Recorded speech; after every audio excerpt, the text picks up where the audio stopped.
The rain in Greenwich, Connecticut didn't fall. It descended like a heavy, cold shroud, soaking through the layers of my tailored blazer until the chill reached my very marrow.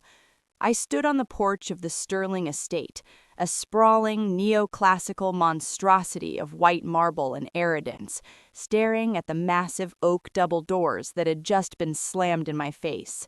To the world, my parents, Harrison and Eleanor Sterling, were the pinnacle of American nobility. To me, they were architects of a very expensive prison.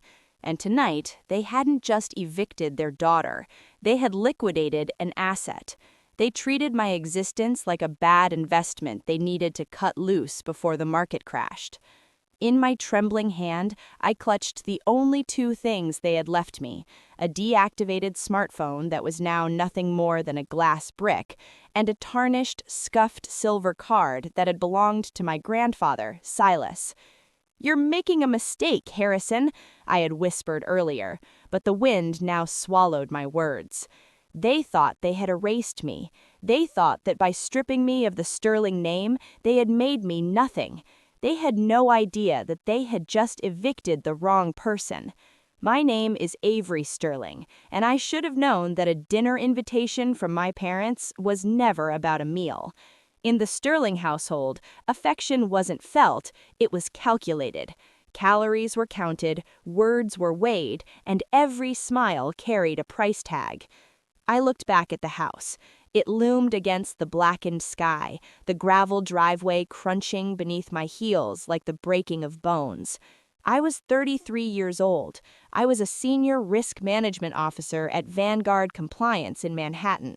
I had spent a decade spotting the microscopic cracks in corporate foundations before they turned into sinkholes. I was an expert at identifying rot. But I had been blind to the rot within my own bloodline. Exactly 1 hour ago, I had pulled my sedan up that winding driveway, my heart thudding with a familiar childhood dread. I checked my watch, 7 p.m. sharp. In this house, punctuality wasn't a virtue, it was a requirement for survival. To be late was to be weak. To be weak was to be forgotten. The maid had let me in with a look of profound sympathy, the kind of look you give a stray dog before it's sent to the pound. The air inside was chilled to a precise, unforgiving 68 degrees, smelling of expensive lemon polish and old, stagnant money. I walked into the dining room. The long mahogany table, polished to a mirror shine, was bare. No fine china, no scent of roasted lamb. Only a crystal pitcher of ice water, 3 glasses, and a thick, leather-bound folder sitting at my father's place setting.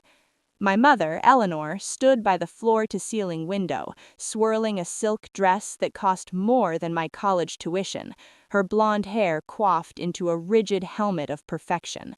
My father sat at the head of the table, his fingers steepled. He looked like a statue of a Roman senator, cold and immovable. "Sit down, Avery," his voice said, smooth, devoid of any warmth, the kind of voice that signs death warrants with a smile.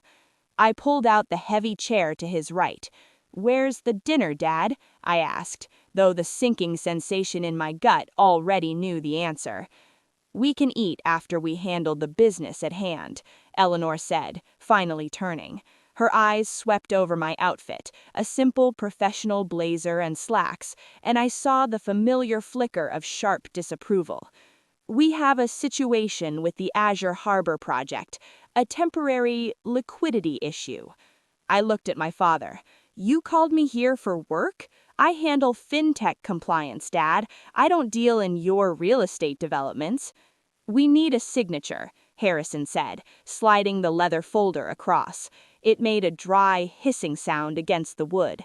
"We're closing a bridge loan tomorrow morning with a private equity firm in Chicago. The bank requires an independent risk assessment verification from a certified officer.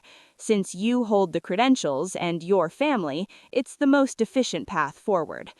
I hesitated. My internal alarm bells, the ones that had saved billion-dollar firms from collapse, were ringing deafeningly loud. Conflict of interest was the first phrase that flashed in my mind. but my father's gaze was heavy, pressing down on me with the weight of 33 years of expectations. I opened the folder. It was a risk disclosure packet for a loan of $50 million. My eyes scanned the lines, trained to find the hidden ghosts in the data. At first, it looked standard. Then I turned to page 12, the collateral valuation for the Azure Harbor waterfront project. I stopped. I reread the line. "Dad, this valuation," I said, my voice steady despite the ice in my veins. "This lists the property at $90 million based on a 90% pre-lease occupancy, but the foundation hasn't even been poured yet, and the anchor tenant pulled out 4 months ago. It was in the Wall Street Journal." "The valuation is based on potential," Eleanor interjected, walking over to stand behind my father's chair. "A united front. Don't be pedantic, Avery." I flipped to the cash flow statements.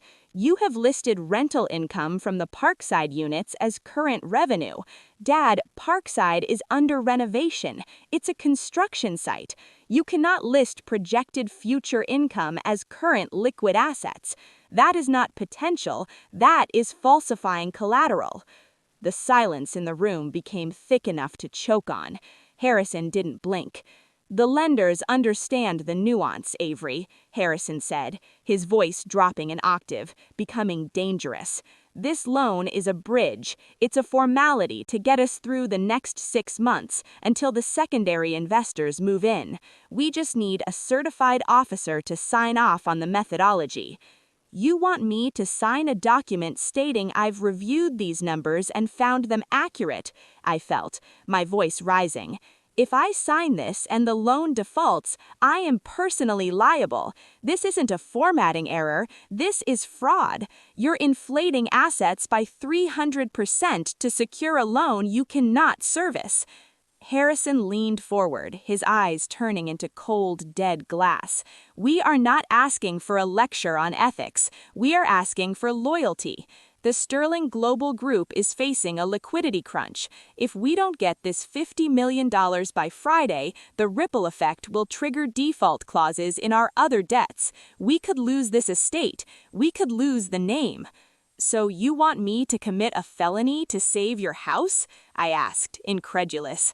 Eleanor slammed her wine glass down on the sideboard. The crack echoed like a gunshot. "Stop being so dramatic," she hissed, her composure finally cracking. "Do you have any idea what we sacrificed to build this legacy? To give you the education that got you that little job of yours? You are ungrateful. You are a bad investment." I looked back at the house.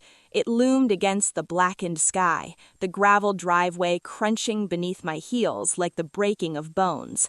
I looked back at the house.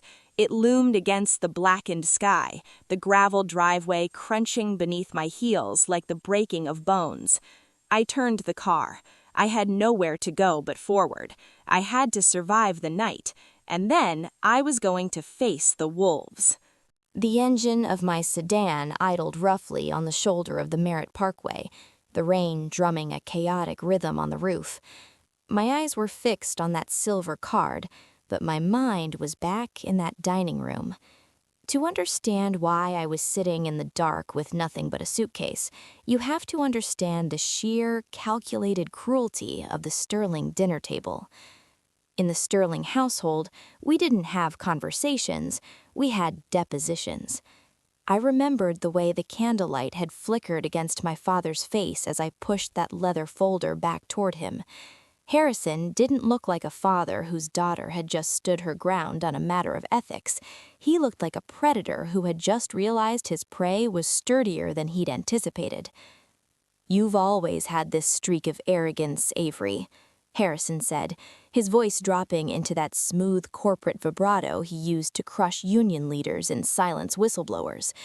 "You think that just because you have a fancy title at a Manhattan firm, you understand how the world actually works. You deal in spreadsheets. I deal in reality." "The reality is that you're broke, Dad," I shot back, my heart hammering. "You're trying to use a bridge loan to pay off a shadow debt. I saw the interest rates on the Chicago paperwork. No legitimate lender charges 18% unless the borrower is drowning. Eleanor, my mother, didn't even flinch. She just reached for the crystal pitcher and poured herself more water, her movements as fluid and cold as the ice cubes clinking against the glass. "Drowning is a matter of perspective, darling," she said, her voice like velvet-wrapped wire. "We are the Sterlings. We don't drown. We occasionally adjust the water level. But you are proving to be quite the anchor. We gave you everything, the private tutors, the summers in Switzerland, the connections that landed you that job at Vanguard. And yet when the family needs a simple professional courtesy, you treat us like common criminals." "A professional courtesy is giving you advice on your tax structure, Mom," I said, leaning forward. "Signing a fraudulent risk assessment is a federal crime. Do you realize what would happen to me? My license would be revoked. I'd be blacklisted. I could face 10 years in a federal penitentiary." Harrison let out a dry, humorless laugh. "Don't be dramatic. With our legal team, no one is going to jail. It's a paper-shuffling exercise, Avery. The bank just needs to check a box. You are the box." That was it. That was the summary of my 33 years on this earth. I wasn't a daughter. I wasn't a human being with a conscience. I was a box to be checked. I looked at my mother. I searched for a flicker of maternal instinct, a hint of, "Are you okay, Avery?"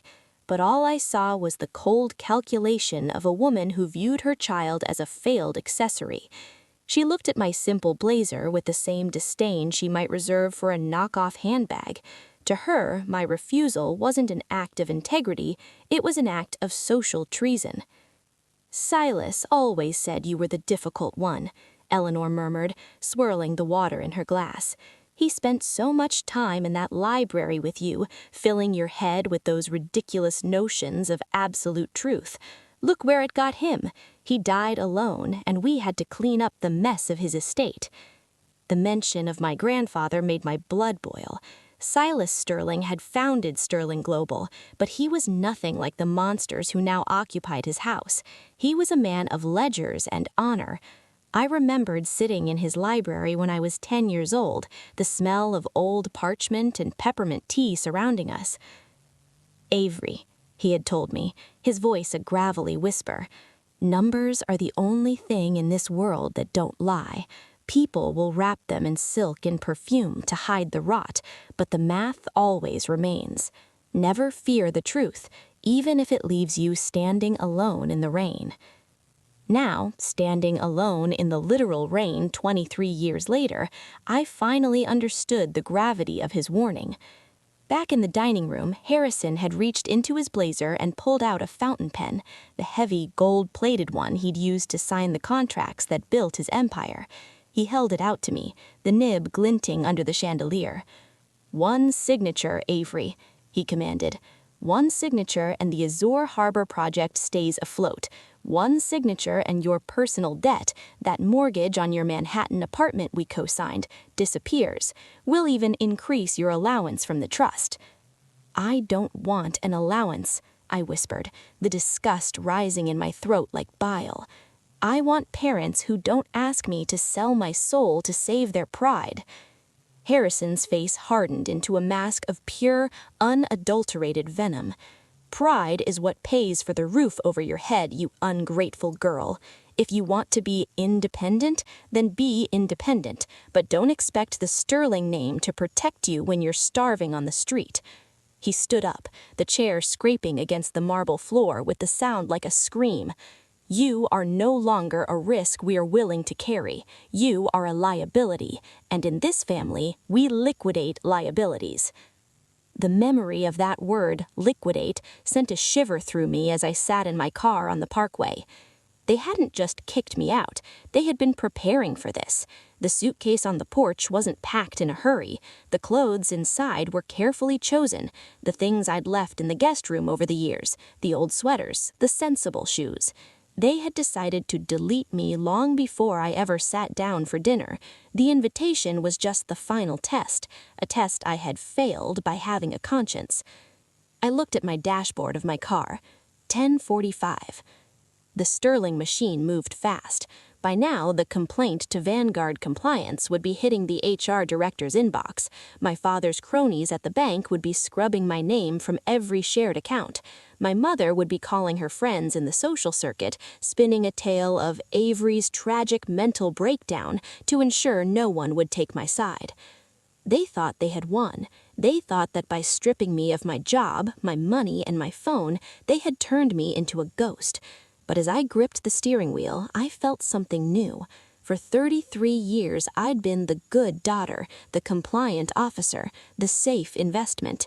I'd spent my life playing by their rules, seeking their approval, and fearing their shadow. But you can't scare someone who has already lost everything. I reached into the glove box and pulled out a crumpled map of Manhattan. My grandfather's voice echoed in my head. Ironclad trust.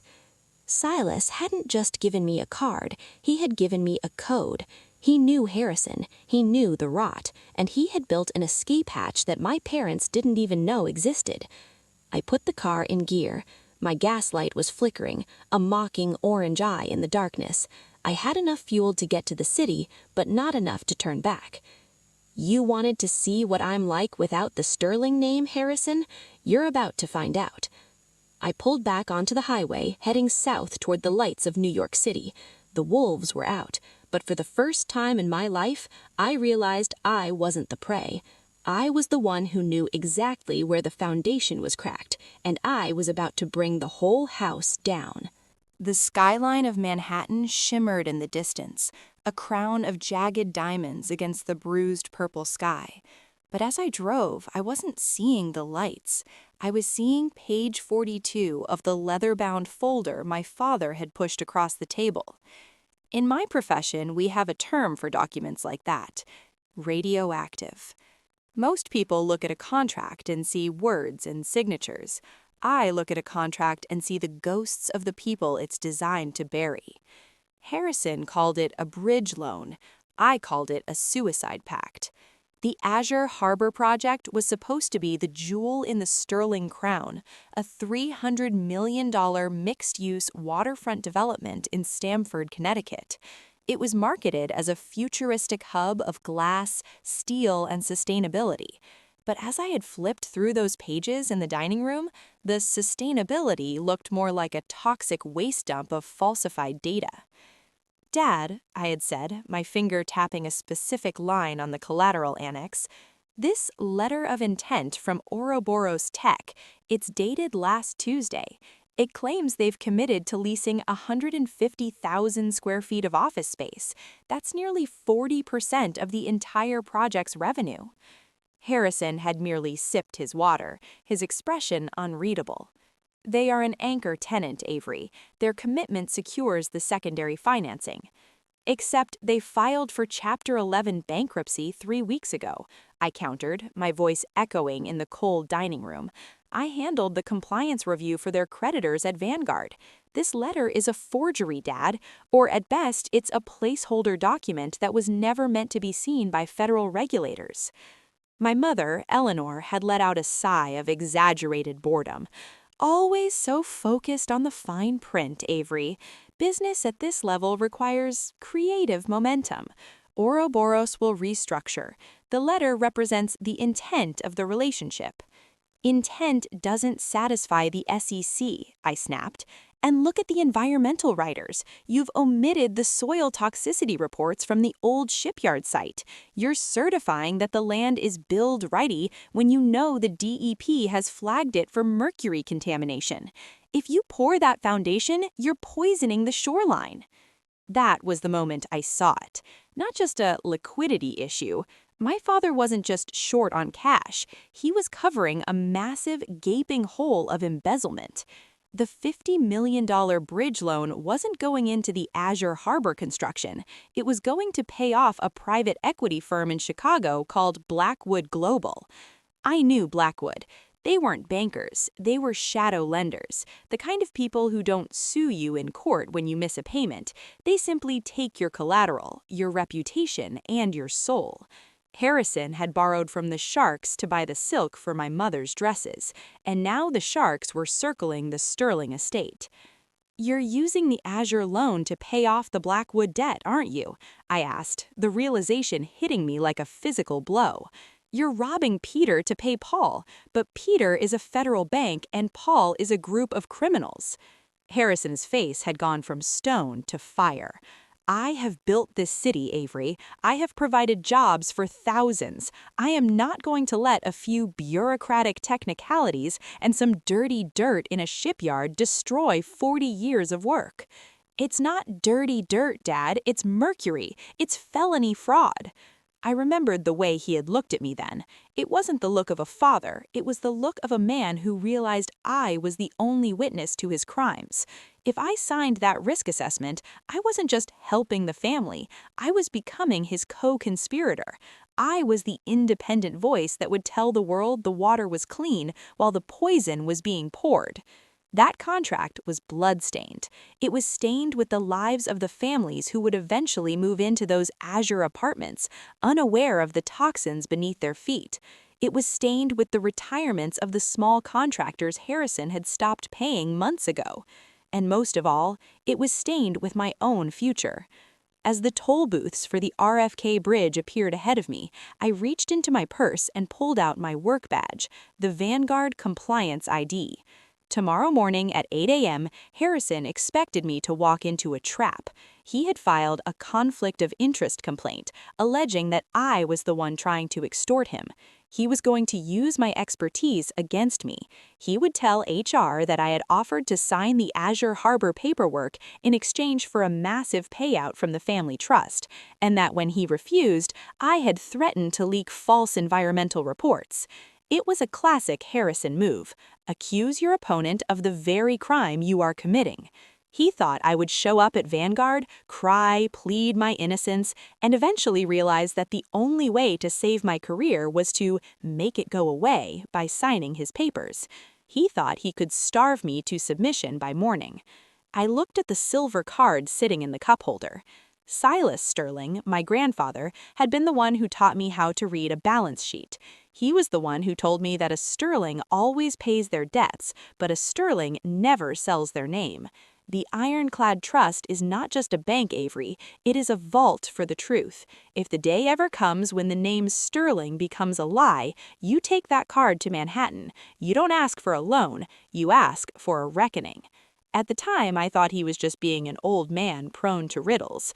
Now, as I felt the weight of the silver in my hand, I realized it was a key, not to a mountain of gold, but to a fortress.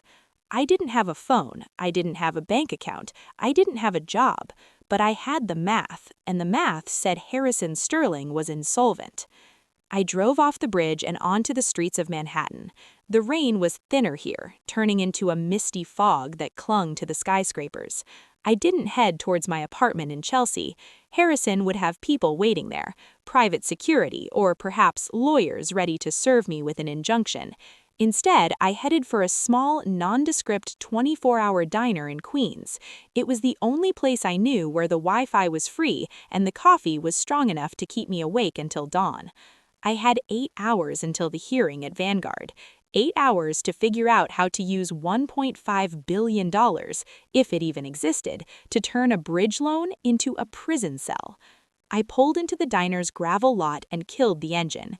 My hands were finally steady. I opened the suitcase Harrison had packed for me. At the bottom of the bag, tucked under an old college sweatshirt, I found something they hadn't meant to leave me. It was a leather-bound notebook, my grandfather's journal. I opened it to the first page. "To Avery," the shaky handwriting read, "numbers don't lie, but men do. When the lies become too loud, check the foundation." I felt a cold smile touch my lips. Harrison thought he had stripped me of everything. He didn't realize he had just given me the blueprints to his own destruction. The morning light hitting the glass facade of the Vanguard Compliance headquarters in Manhattan usually made me feel a sense of pride, a tangible reminder that I had built a life on my own terms, away from the suffocating shadow of the Sterling name. But today, the light felt like an interrogation lamp. I walked into the lobby at 7:45 a.m. My stomach was a knot of cold acid, fueled only by 3 cups of black diner coffee and the burning memory of my father's sneer. I approached the security turnstiles, the same ones I had breezed through for 5 years. I tapped my ID badge against the sensor. Low, dissonant buzz. A red light blinked rapidly. Access denied. I tried again, my heart hammering against my ribs. Buzz. Access denied. "Is there a problem, Miss Sterling?" I turned to see Marcus, the head of lobby security. He was a man I had exchanged pleasantries with every morning. I had bought Girl Scout cookies from his daughter. I had recommended him for a bonus last year. Now he wouldn't meet my eyes. He looked pained, his posture stiff. "I'm sorry, Avery," Marcus whispered, leaning over the counter so the other guards wouldn't hear. "Orders came down at 6 a.m. Your credentials have been revoked.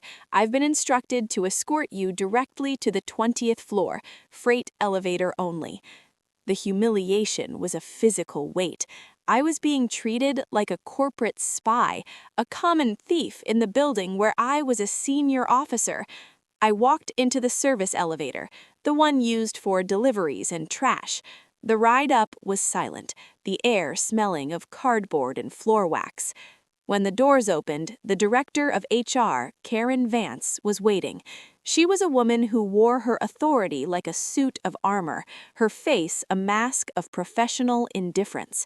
Flanking her was a man in a charcoal suit I recognized as the firm's external legal counsel. This wasn't a disciplinary hearing. It was an execution. "Come in, Avery," Karen said, her voice devoid of its usual warmth. She didn't offer me coffee, she didn't offer me a seat, though I took one anyway. She slid a single sheet of paper across the table. It was a formal complaint, stamped with the seal of Sterling Global Group. "We received this last night," Karen began. "It alleges that you attempted to use your position as a senior risk officer to improperly influence the credit rating of a private entity, specifically your father's firm, for personal gain. The complaint states that you demanded a multi-million-dollar payout from the family trust in exchange for signing off on a favorable risk assessment." I stared at the paper. It was a lie so bold, so perfectly inverted from the truth, that it was almost brilliant. Harrison hadn't just attacked me, he had hijacked my own ethics. He had painted me as the extortionist. "Karen, you know me," I said, my voice steady despite the shaking in my hands. "I have 5 years of impeccable reviews. My father is facing an insolvency crisis. He tried to force me to sign a fraudulent valuation for the Azure Harbor project last night. I refused. This isn't a conflict of interest, it's retaliation." The lawyer cut in, his voice dry and flat. "The complaint is backed by a sworn affidavit from Harrison Sterling and a digital recording of a heated discussion in which you allegedly threatened to sabotage the firm's reputation if your financial demands weren't met." A digital recording. I realized then that the dinner wasn't just a test, it was a set. They had recorded me, likely editing my words or taking my outrage out of context to make it sound like a threat. "I didn't demand anything," I said, leaning forward. "In fact, I have proof of their fraud. The environmental reports for Azure Harbor—" "Avery, stop," Karen interrupted, her eyes flicking to the lawyer. "Given the nature of the allegations and the sensitive financial data you have access to, Vanguard has zero tolerance for even the appearance of nepotism or data manipulation. Your employment is terminated, effective immediately, for cause." "For cause?" I whispered. "You're firing me based on a lie from a man who is currently committing a felony." "We are also required to notify the Regional Ethics Board," Karen continued, delivering the final blow. "Your compliance certification will be suspended pending a full audit. You are not to contact any of our clients. You are not to enter the operational floors." I sat back, the air leaving my lungs. They had nuked my career. Without that certification, I couldn't work in fintech, banking, or risk management anywhere in the world. My father knew exactly where to hit. He knew that without my job, I had no income to fight a legal battle. He was starving me out before the war even began. "Please leave your company phone and your laptop on the desk," Karen said. I reached into my bag. I pulled out the laptop, the one that contained the research I'd done on my own time. They took it. I pulled out the phone. They took it. I stood up. I didn't want them to see me cry. I wouldn't give them that satisfaction. "You're making a mistake," I said to Karen, "and when the truth about Sterling Global comes out, and it will, Vanguard will be on the wrong side of history." Karen didn't look up from her file. "Marcus will escort you to the street." 10 minutes later, I was standing on the sidewalk of 7th Avenue. I didn't even have a box of personal belongings. They had told me they would courier my photos and plants to me later, a final, petty way to ensure I never stepped foot in the building again. The city moved around me, busy and indifferent. Thousands of people rushing to jobs they still have, lives that hadn't been deleted. I stood frozen, the noise of the traffic sounding like a dull roar in my ears. I walked 3 miles to the apartment of Maya Vance, my best friend from law school and a tireless public defender. She was the only person in New York who knew that the Sterlings were vultures, not saints. When she opened the door, she took one look at my face and pulled me into a hug so tight it threatened to crack my ribs. She didn't ask questions. She just pulled me inside, sat me on her thrift store velvet sofa, and handed me a mug of black tea. I told her everything. The dinner, the fraud, the lockout, the HR ambush. "They're thorough, Avery," Marcus said, pacing her small living room. "Harrison and Eleanor don't leave loose ends. They're trying to turn you into a pariah. If you have no job and no credibility, you can't hire a lawyer to stop the Azure Harbor loan." I checked my personal email on Maya's laptop. My banking app sent a notification. "Your rent payment for the Chelsea apartment has been returned. Insufficient funds." My father had moved faster than I thought. He had likely used his board position to flag my personal accounts for suspicious activity following my termination. I had $6,000 in a small private savings account he didn't know about. In Manhattan, that was 2 months of survival if I ate ramen. Against the Sterling legal team, it was nothing. "I have enough for a week, maybe 2, I said, staring at the floor. "You're staying here," Maya said firmly. "The couch is lumpy, but the rent is free. We'll figure this out." A sharp knock on the door interrupted us. Maya frowned and looked through the peephole. "It's a courier." She opened the door, and a young man in a bike helmet shoved a thick envelope into her hands. "Sign here." Maya ripped it open. She scanned the document, her eyebrows knitting together. "What is it?" I asked.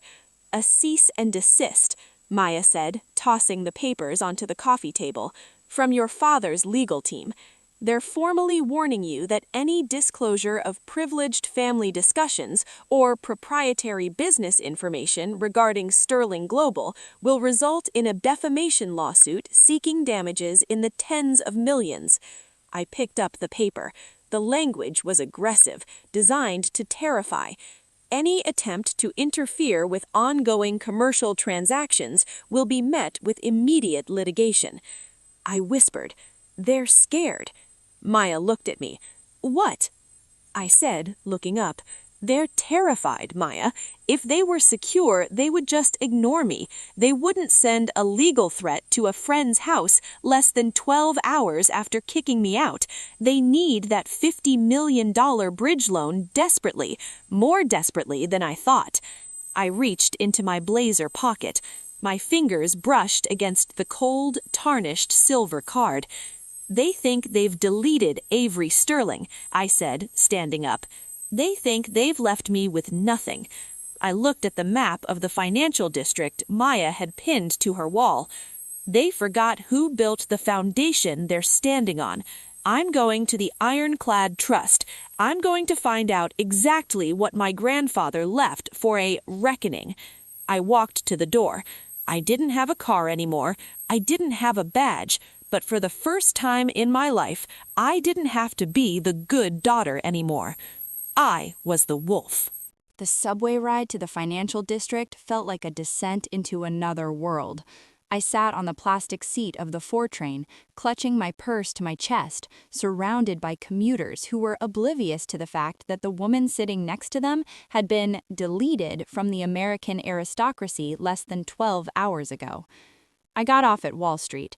The rain had slowed to a miserable gray drizzle that clung to the soot-stained stones of the city's oldest buildings. I walked past the towering glass monoliths of Goldman Sachs and J.P. Morgan, symbols of the new, aggressive greed that my father worshipped. My destination was different. The Ironclad Trust and Estate was not located in a skyscraper. It was situated in a narrow 4-story building of gray granite, wedged between 2 modern towers like a stubborn relic of a bygone era. There were no neon signs, no ATMs, no digital screens flashing interest rates, just a small brass plaque polished to a mirror shine. Ironclad Trust, EST 1892. The windows were tall and narrow, protected by wrought iron bars that looked more like decorative art than security measures. To the average passerby, it looked like a private museum or an elite social club, but to the few who held its keys, it was the most secure vault in the Western Hemisphere. I stood before the heavy bronze double doors. My reflection in the polished metal was haunting. My eyes were rimmed with red, my hair was frizzy from the humidity, and my blazer was wrinkled from a night spent in a diner booth. I didn't look like a sterling. I looked like a woman who had just lost a fistfight with life. I reached for the door handle. It didn't move. A small camera lens embedded in the stone wall whirred, focusing on my face. A second later, a voice crackled through a concealed speaker. "State your business, please." "I am a client," I said, my voice sounding thin against the roar of the city traffic. "I'm here to access the Sterling Legacy account." There was a long, static-filled silence. Then the heavy doors unlatched with a distinct hydraulic hiss. I stepped inside. The silence hit me first. The interior of the Ironclad Trust was hushed like a cathedral. The floors were black and white checkered marble that echoed every click of my heels. The walls were paneled in dark walnut that seemed to absorb the light. The air smelled of beeswax, old parchment, and the cold, conceptual scent of ancient wealth. At the far end of the lobby stood a single, long mahogany counter. There were no teller lines, no ropes. Behind the counter stood a young man in a suit that likely cost more than my car. He was typing on a sleek, flat keyboard, his expression one of bored, professional indifference. As I approached, he looked up. His eyes swept over my wrinkled clothes and my messy hair. I saw the familiar customer service face, the one reserved for people who had clearly wandered into the wrong building. "Can I help you find something, ma'am?" he asked. His tone suggested he was about to give me directions to the nearest subway entrance or a public restroom. "This is a private institution. We don't handle retail banking." I didn't trust my voice. I was afraid it would crack. I was afraid I would start crying right there on the marble floor. Instead, I reached into my pocket and pulled out the tarnished silver card. I placed it on the mahogany counter. Clack. The sound was heavy, dense, and final. The young man looked down at the card. He blinked. Then he leaned in closer, his eyes widening. He saw the engraved Mountain Peak logo. He saw the name Silas H. Sterling embossed in the metal. His bored indifference evaporated instantly. He went completely still. His hands froze over the keyboard. He looked up at me, and this time he really looked at me, searching for the family resemblance beneath the fatigue. "Please, wait one moment," he whispered. His voice was breathless. He didn't touch the card. It was as if he was afraid it would burn him. He picked up an old-fashioned telephone handset and dialed a single digit. He spoke in a low voice I couldn't hear, his eyes never leaving mine. I stood there, my hands gripping the edge of the counter to stop them from shaking. I expected security to tackle me. I expected him to tell me the card had been reported stolen decades ago. Instead, a heavy door to the left of the counter opened. A man walked out. He was in his late 50s, with silver hair swept back from a high forehead and a tailored charcoal suit that fit him like a second skin. He walked with a sense of quiet authority that demanded the room's attention. He looked at the teller, then at the card, and finally at me. "Miss Sterling?" he asked. "Yes," I whispered. "I am Elliot Vaughn, the managing director of this branch." He did not ask for a passport, he did not ask for a birth certificate, he simply gestured toward the open door. "If you would please come with me, we should discuss this in the Tier 1 viewing room. It is more appropriate." The young teller was staring at me with open-mouthed shock. I picked up the silver card, it felt warmer now, as if it were vibrating with potential, and followed Vaughn. We walked down a long, dimly lit hallway lined with oil paintings of men who looked like they owned the 19th century. We passed several thick, steel-reinforced doors until we reached the end of the corridor. Vaughn ushered me into a room that looked less like an office and more like a high-tech bunker. There was a large mahogany table, 2 leather armchairs, and a wall of secure deposit boxes behind a laser-etched glass partition. "Please, sit," Vaughn said. He waited for me to settle into the chair before he took his place at the head of the table. He put on a pair of thin, white cotton gloves before picking up the silver card.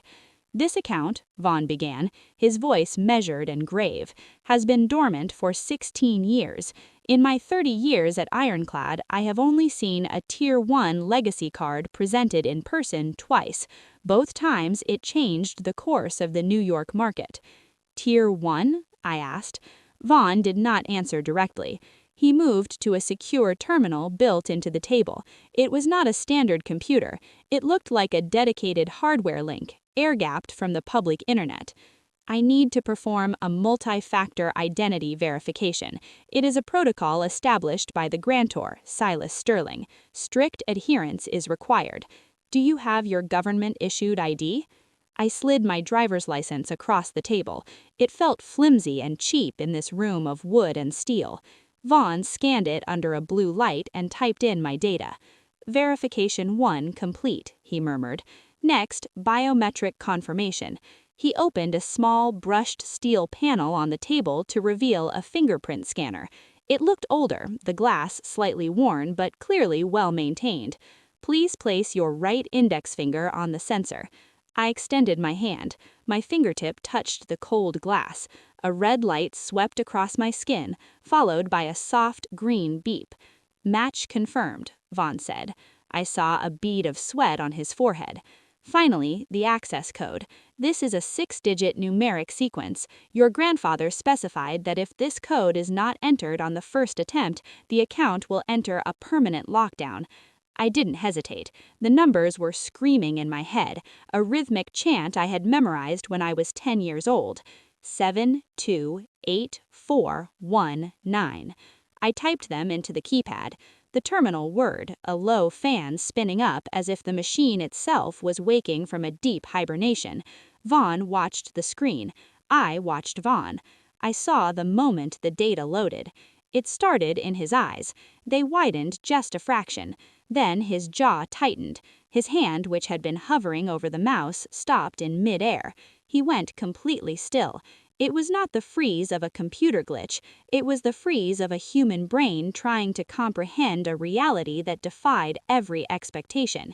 He sat there for 10 seconds, 20. The silence stretched until it felt like a physical weight on my chest. I thought there was a mistake. I thought he was about to tell me the account was empty, that my father had drained it years ago. "Mr. Vaughn?"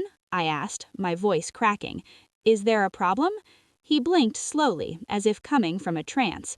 He looked up at me and the color had drained from his face, leaving him looking pale and waxy under the recessed lighting. "No, Miss Sterling," he said. His voice was faint, barely a whisper. "There is no problem." He turned the monitor around so I could see it. The screen was black with green text, like an old DOS prompt. There were lines of code, lists of assets, and at the bottom a total value summary. I leaned forward.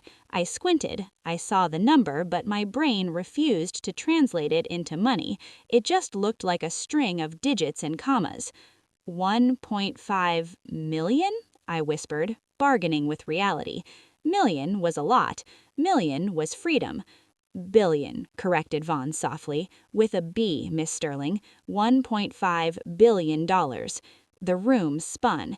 I actually gripped the edge of the mahogany table to keep from sliding off the chair. That's impossible, I stammered. My grandfather was wealthy, yes, but Sterling Global isn't even worth that much in liquid assets. Silas Sterling was a very prudent man, Vaughn said, regaining his professional composure with visible effort. He established this trust 40 years ago. It holds majority equity in several quiet but highly profitable logistics firms, significant municipal bond holdings, and most notably a vast portfolio of commercial real estate in emerging markets that boomed in the early 2000s. All dividends were reinvested.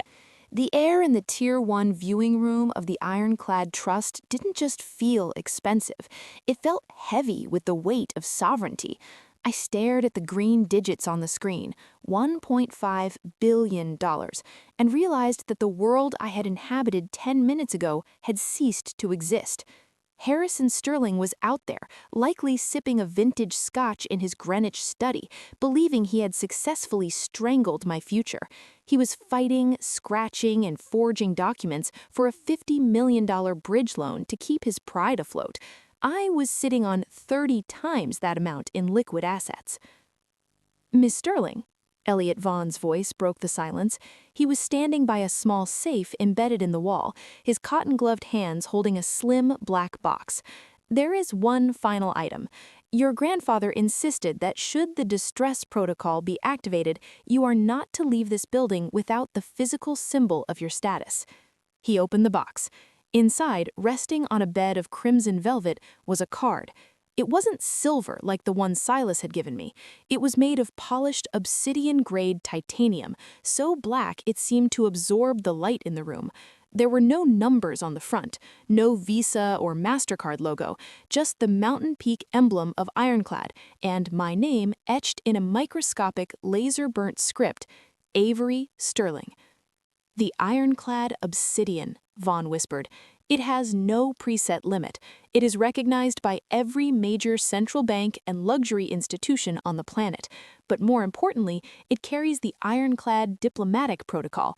If you are ever detained, if your assets are ever frozen by a secondary institution, this card initiates an immediate legal intervention by our global council." I picked it up. It was heavy, colder and denser than any piece of plastic I'd ever held. This was the sword Silas had mentioned. "I need $500,000 transferred to my private checking account at Chase immediately," I said. My voice was different now. The tremor was gone. It was the voice of a woman who owned the bank, not a woman begging for a loan. "My father has likely flagged it for suspicious activity through his board connections. I want you to override that flag. Use the Ironclad legal weight to thaw my personal life." Vaughn nodded, his fingers flying across the terminal. "Consider it done. We will also issue a formal notice of representation to Chase. If they hesitate, we will threaten to pull our entire clearinghouse partnership. They will comply within the hour." "Good," I said. I stood up, tucking the obsidian card into the inner pocket of my blazer. I felt the weight of the red envelope in my other hand. "And Vance Thorne?" "He has been notified," Vaughn said, walking me toward the door. He was in the middle of a deposition for a tobacco conglomerate. When I told him a Sterling had presented the Silas Legacy card, he walked out of the room. "He will meet you at the Pierre Hotel in 30 minutes. I've already booked the presidential suite in your name." I walked out of the Tier 1 room, back down the walnut-paneled hallway. As I re-entered the main lobby, the young teller who had looked at me with disdain earlier was now standing at attention. He bowed his head slightly as I passed. I pushed open the heavy bronze doors and stepped back out into the Manhattan drizzle. The city looked the same, the yellow taxis, the rushing crowds, the steam rising from the vents, but I was a different person. I walked 3 blocks to a high-end boutique on Madison Avenue. I didn't have time to wait for the clothes Harrison had packed in my suitcase. They were the clothes of a victim. I needed the armor of a conqueror. I walked into the store. A sales associate looked at my wrinkled blazer and began to move toward me with that polite, "you're in the wrong place" expression. I didn't say a word. I simply laid the obsidian card on the glass counter. The associate stopped. She looked at the card, then at me. Her posture shifted instantly. Shoulders back, a look of profound, almost terrified respect. "Everything," I said. "Professional, sharp, navy and charcoal, a tailored wool coat, shoes, a leather coat. I need to be ready in 15 minutes. "Of course, Miss Sterling," she whispered. "Right this way to the private lounge." 20 minutes later, I walked back onto the street. I was wearing a navy blue silk and wool suit that fit like a second skin, a charcoal cashmere coat draped over my shoulders, and Italian heels that added 2 inches of height and a mile of confidence. My frizzy hair was pulled back into a severe, sleek bun. I hailed a cab, not a subway, a cab. When I arrived at the Pierre Hotel, the doorman didn't even wait for me to speak. He saw the way I moved, the quiet, assured gravity of real wealth, and ushered me inside. I took the private elevator to the presidential suite. Vance Thorne was already there. He was standing by the floor-to-ceiling window overlooking Central Park, a glass of net bourbon in his hand. He was 70 years old, with eyes like a hawk, and a face that looked like it had been carved out of a New England cliffside. He was the man billionaires hired when they didn't just want to win, they wanted to erase their enemies. He turned as I entered. He didn't offer a greeting. He just looked at my suit, then at my eyes. "You look like Silas." His voice sounded like gravel being crushed under a heavy boot. He told me this day might come. He said Harrison was a man who would eventually try to eat his own shadow. "He did more than that, Vance," I said, walking to the mahogany desk in the center of the room. I laid the red envelope down. "He tried to erase me. He's committing felony fraud on a $300 million waterfront project, and he's using my name as the fall guy." Thorne walked over, his movements slow and deliberate. He picked up the red envelope and broke the seal on the digital drive. He plugged it into a secure tablet he had brought with him. For 10 minutes, the only sound in the suite was the ticking of a grandfather clock and the faint hum of the city below. Thorne scrolled through the gray transactions, the secret ledgers Silas had kept. He saw the embezzlement. He saw the shell companies in the Cayman Islands. He saw the forged signatures. Finally, Thorne looked up. A cold, predatory smile spread across his face. "Your father isn't just insolvent, Avery. He's a ghost. He's been running Sterling Global on vapor and lies for 3 years. This $50 million bridge loan, it's not a bridge. It's a ransom payment to Blackwood Global. If he doesn't pay them by Friday, they won't just take the company, they'll take the estate. I don't care about the estate. I want him to feel what I felt on that porch. I want him to realize that he didn't liquidate a liability. He declared war on his own creditor." Thorne leaned back in the silk-upholstered chair. "The ironclad trust gives us the capital. This drive gives us the evidence. But how do you want to play it? We can go to the SEC right now and have him in handcuffs by dinner." I shook my head. I thought about the conflict of interest complaint at Vanguard. I thought about the unstable daughter narrative my mother is currently spinning to her social circle. "No," I said, my voice dropping to a whisper of pure, cold steel.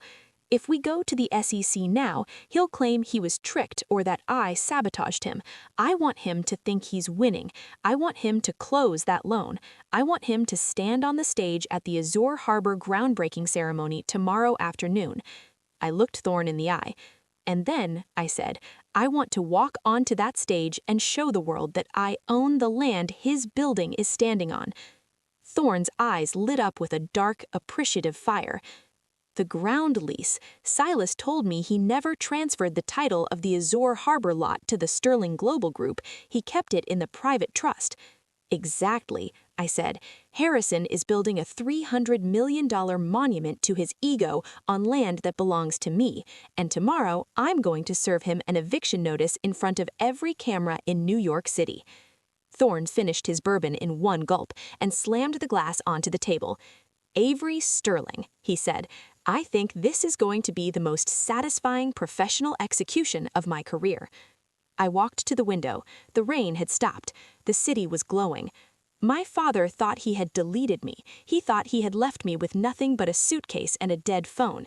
He was about to realize that you should never, ever declare war on a woman who has nothing left to lose and $1 billion to spend. The presidential suite of the Pierre Hotel was silent save for the low hum of the air conditioning and the rhythmic tapping of Vance Thorne's fingers against the mahogany desk. It was 1 a.m. Outside, Manhattan had transformed into a grid of golden light, but inside, the atmosphere was dark, thick with the scent of old secrets and cold revenge. "There's a hidden partition on the drive," Thorne said, his hawk-like eyes fixed on the screen. "It's encrypted with a 256-bit key. It's not business data, Avery. It's labeled the Sterling Sin." My heart skipped a beat. "Open it. My grandfather gave me the secondary code. It's the date of my grandmother's passing, 05/12/1994. Thorne typed in the numbers. The folder clicked open. Inside was a single video file, watchbeforethestorm.mp4. I sat on the edge of the velvet armchair, my hands clasped so tightly my knuckles turned white. Thorne hit play. The screen flickered to life. The video was grainy, recorded 15 years ago in Silas's private library. My grandfather looked frail, his skin like yellowed parchment, but his eyes, those sharp, sterling blue eyes, were burning with an intensity that transcended time. "Avery," Silas began, his voice raspy but firm, "if you are watching this, you have finally seen the mask fall. You have seen the monsters beneath the silk and the smiles, and you are likely asking yourself, why? Why do they hate me? Why is a daughter treated like a parasite?" He paused, taking a labored breath. "The truth, Avery, is that you were never meant to be their daughter. You were meant to be their succession asset. When Harrison and Eleanor married, it was a merger, not a union. But Eleanor was incapable of providing an heir. In their world, a Sterling without an heir is a Sterling without a claim to the primary trust." I felt a chill crawl up my spine. Thorne looked at me, his expression unreadable. "They didn't want a child," Silas continued, a look of profound disgust crossing his face. "They, quote, procured you through a surrogate, a young woman from a small town in Maine whom they later paid to vanish. But there was a condition in my will that they didn't anticipate. I stipulated that the Sterling Global majority share would bypass Harrison and go directly to my firstborn grandchild on their 33rd birthday." I gasped. "My birthday was last month." "To them, Avery, you were a ticking bomb," Silas said, leaning closer to the camera. "Every year you grew older was a year they moved closer to losing control. They hated you because your very heartbeat was a countdown to their financial irrelevance. They tried to break you.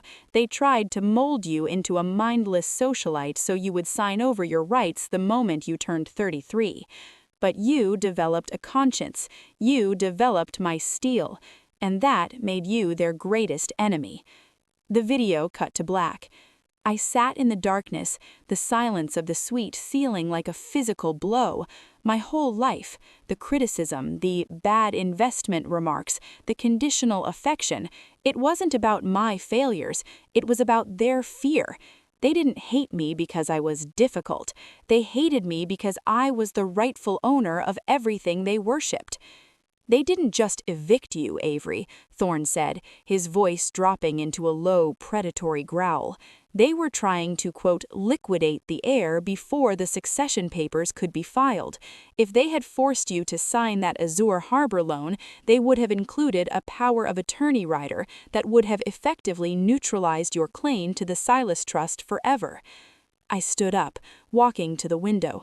I looked down at the city. My parents, the people who had raised me, had spent 33 years waiting for the moment they could delete me. "So the dinner wasn't a request for help," I whispered, my breath fogging the glass. "It was an assassination attempt, a financial murder." "And they think they succeeded," Thorne said, standing up and closing the laptop. "They think you're sitting in a gutter somewhere, broken. They have no idea that Silas didn't just give you a bank account, he gave you the throne." I turned around. The sadness was gone, the confusion was gone. In its place was a cold, white-hot fury that made my blood feel like liquid nitrogen. "What's the status of the Azure Harbor groundbreaking?" I asked. "Scheduled for 2 p.m. tomorrow. The mayor will be there, the governor, every major news outlet in the tri-state area. Harrison is planning to announce the Sterling Legacy Project as his crowning achievement." "Good," I said, reaching for the navy wool coat I'd bought earlier. "Vance, I want you to file the succession papers with the Ironclad Trust's legal arm at 9 a.m. sharp. I want the title to the Azure Harbor land moved into my personal name by noon." "It's already in motion, but what about Maya, your friend?" I paused. "Harrison is trying to destroy her to isolate me. We're going to help her too. I want you to set up a $10 million retainer for her public defense office, anonymously, and tell her the wolves are about to find out they're being hunted." I walked to the door. "Where are you going?" Thorne asked. "I need to visit a construction site," I said, a dark smile playing on my lips. "I want to see exactly what kind of poison my father is pouring into my land."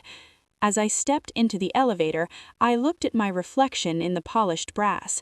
I didn't see the ungrateful daughter anymore. I didn't see the liability. I saw Silas Sterling's revenge.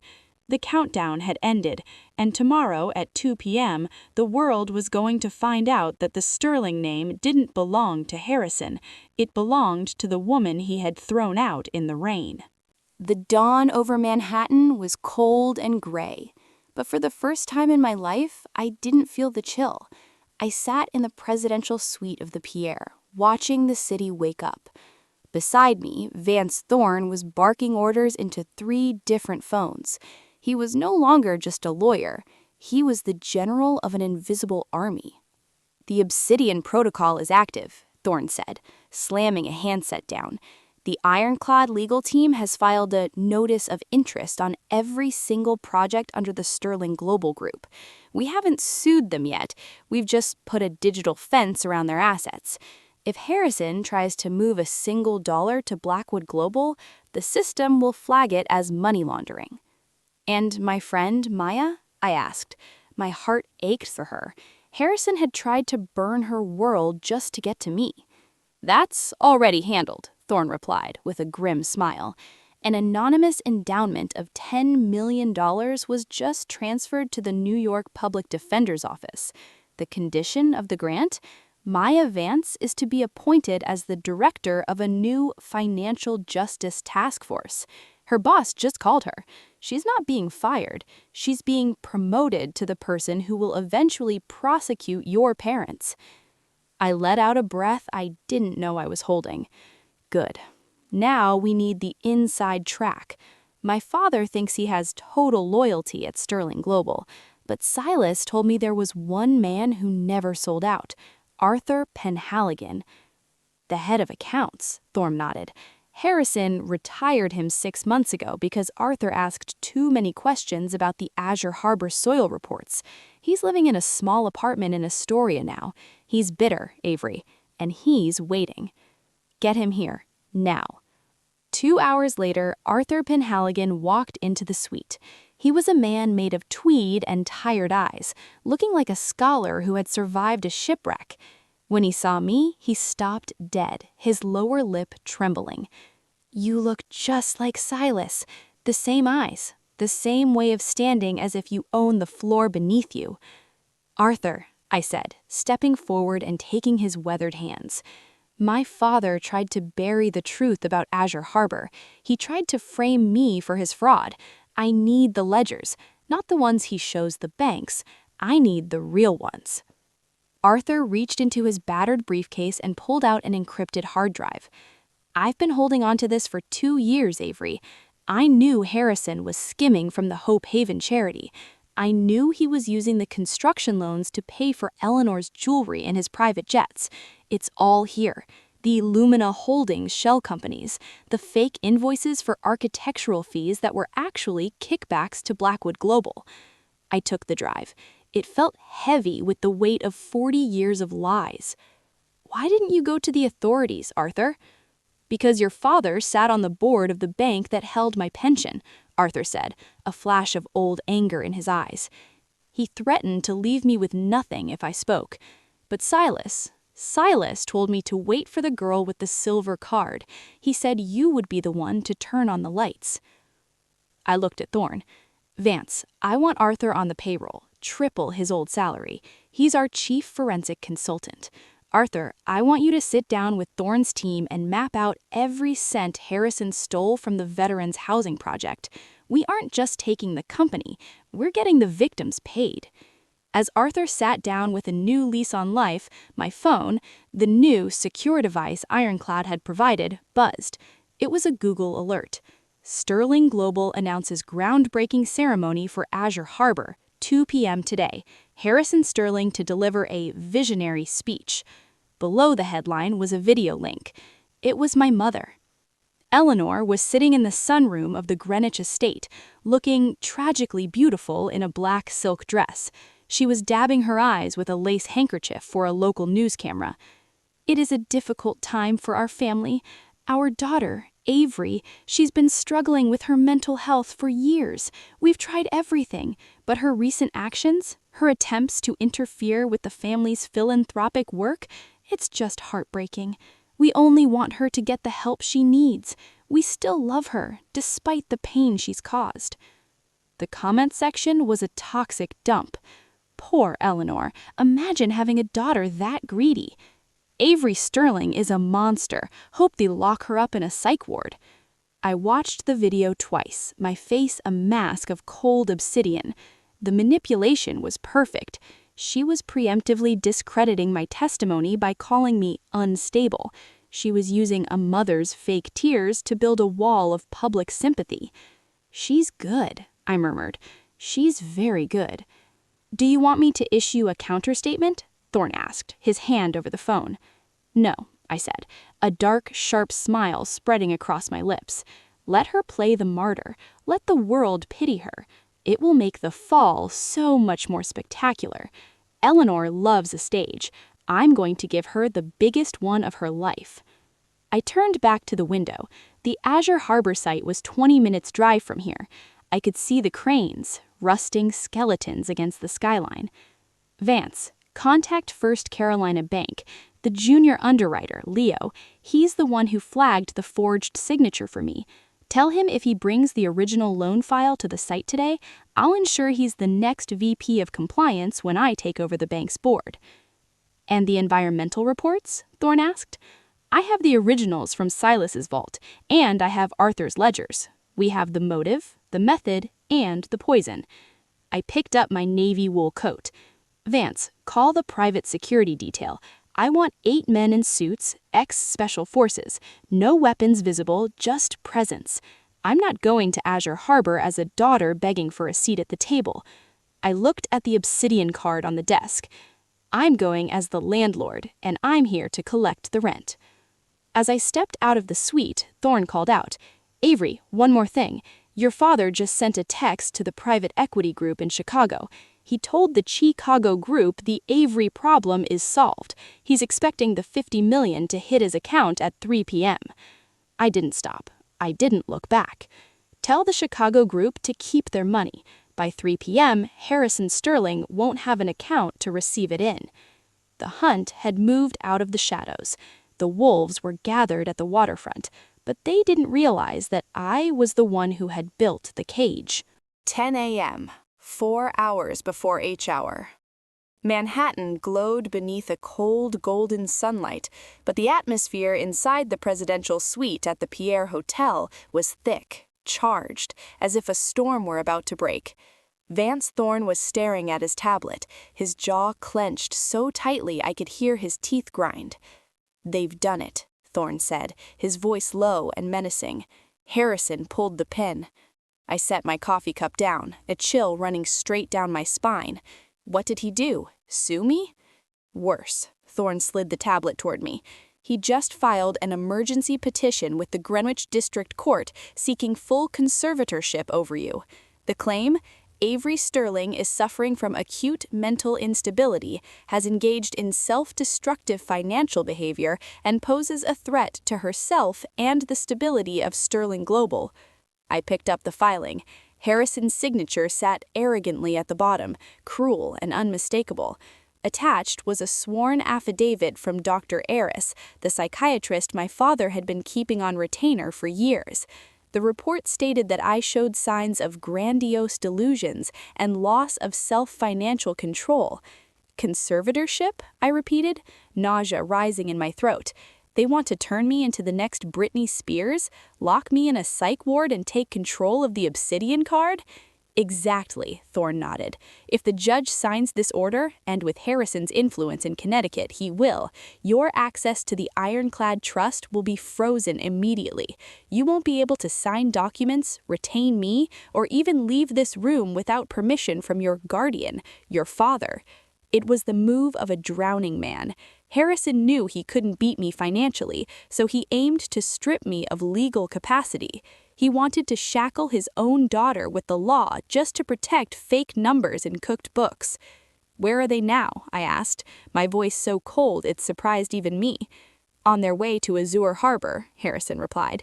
Harrison wants the conservatorship finalized before the groundbreaking ceremony. If he has the court order in hand, he can have the police detain you on site the moment you appear. My phone vibrated, an unknown number. I answered. "Avery, my dear," Harrison's voice purred, smooth and smug. "I hope you're getting some rest. I've heard about your episodes at Ironclad Bank. Such a shame. Your mother and I have decided you need professional care. I've arranged a private room for you at Silver Oaks Care Facility. Quiet, discreet, and you'll never have to worry about money again." "You really think this circus will work, Harrison?" I tightened my grip on the phone. "It already is, sweetheart," he chuckled. "Judge Miller is an old friend of mine. The temporary order has been signed. As of this moment, you're legally incapacitated.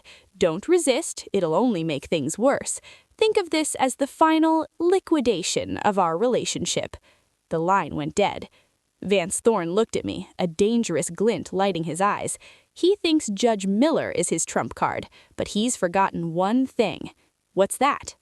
Silas Sterling didn't just leave money behind. Thorne stood, straightening his silk tie. The Obsidian Protocol includes a clause called sovereign financial immunity. If a Sterling family member is targeted with a fraudulent conservatorship, Ironclad Trust automatically deploys a 12-lawyer strike team from New York Supreme Court for an immediate counteraction. I smiled, no warmth in it at all. "Vance, I want more than that. Contact the chair of psychiatry at Columbia University.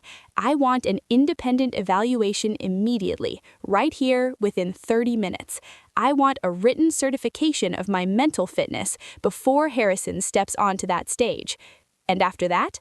After that, we show Harrison what real self-destructive behavior looks like." I stood and faced the mirror. Today's Avery was no longer the girl thrown out into the rain. He wants to use a judge to cage me, then I'll use the FBI to arrest him. Just then, Maya called. Her voice shook with excitement. "Avery, Arthur found something on the hard drive. It's a recording, a phone call between Harrison and Dr. Aris from last night. Harrison promised to wipe Aris's $2 million debt if he signed the fake psychiatric report. The bastard recorded it as insurance." I looked at Thorne.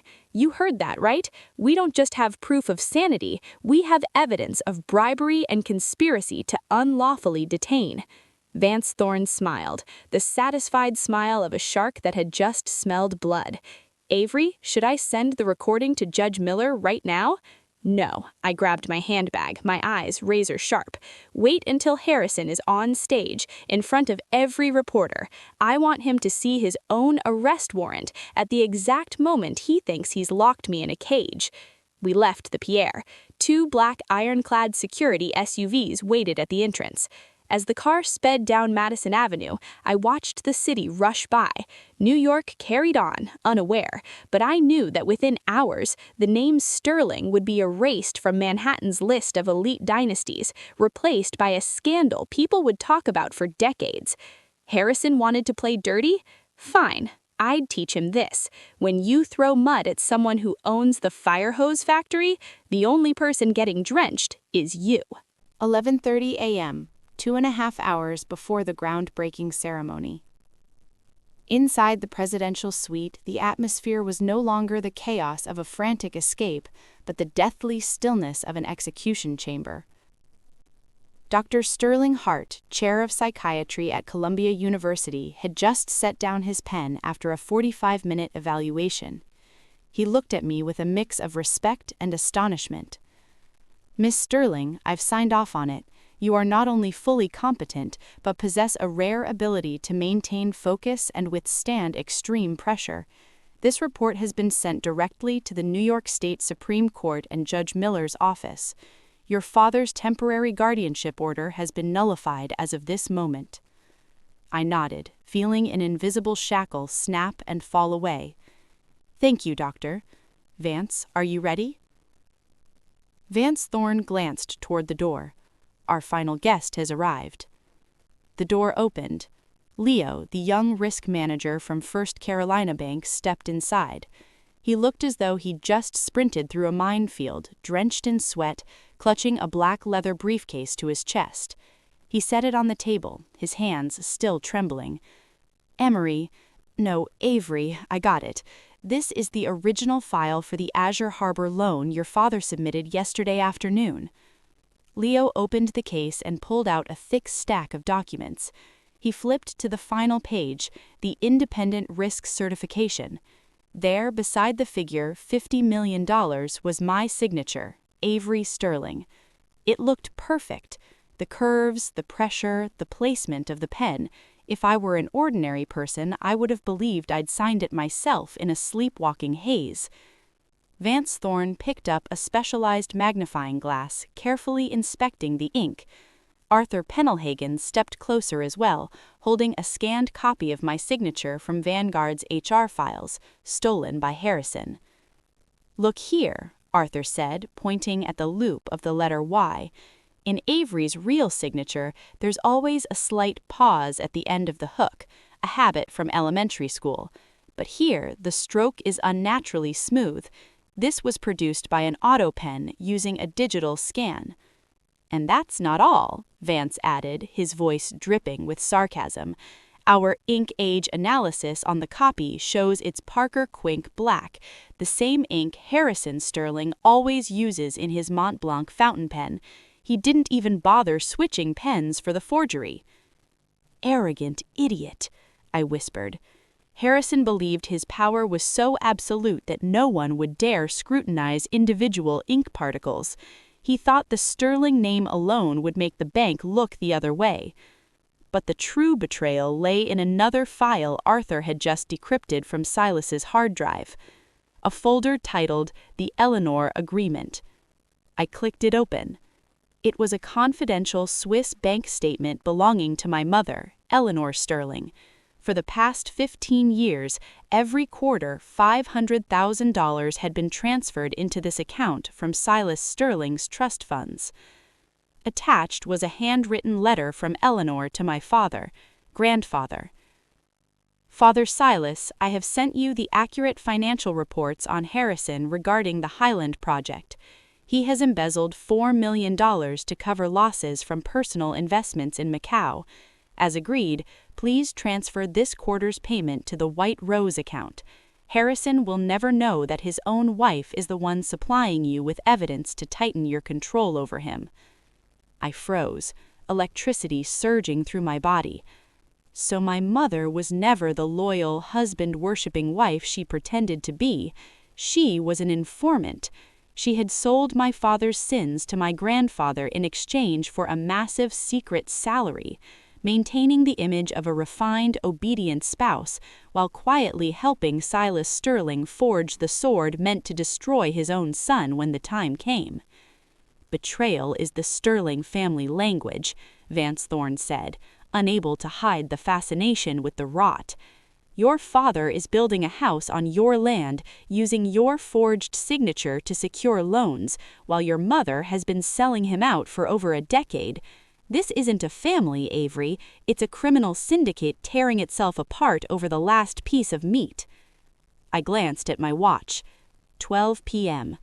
"It's time," I said, standing and slipping on my charcoal black cashmere coat. "Leo, take the original file with you. Arthur, prepare the Hope Haven Foundation documents. Vance, contact the Judicial Police Task Force and the FBI. We're not going to Azure Harbor in an ambulance like Harrison expects." I pulled the obsidian card from my wallet, feeling the cold black metal against my palm. "We're going by ironclad helicopter. I want Harrison to watch me descend onto his mud pit like a judgment from the sky." Before leaving, I stopped and looked at the only family photograph I still kept, an image of the three of us at a charity gala when I was 18. In the picture, we looked perfect, a symbol of the American dream. I tore it to pieces and tossed the fragments into the trash. "The game is over, Mother. The game is over, Father. Today, Avery, legally incapacitated Sterling, will teach you what the cruelty of truth really looks like." Leo stared at me, fear and awe tangled in his eyes. He whispered, "Miss Sterling, are you really going to do this? In front of everyone?" I stepped into the elevator, my gaze sharp as a blade.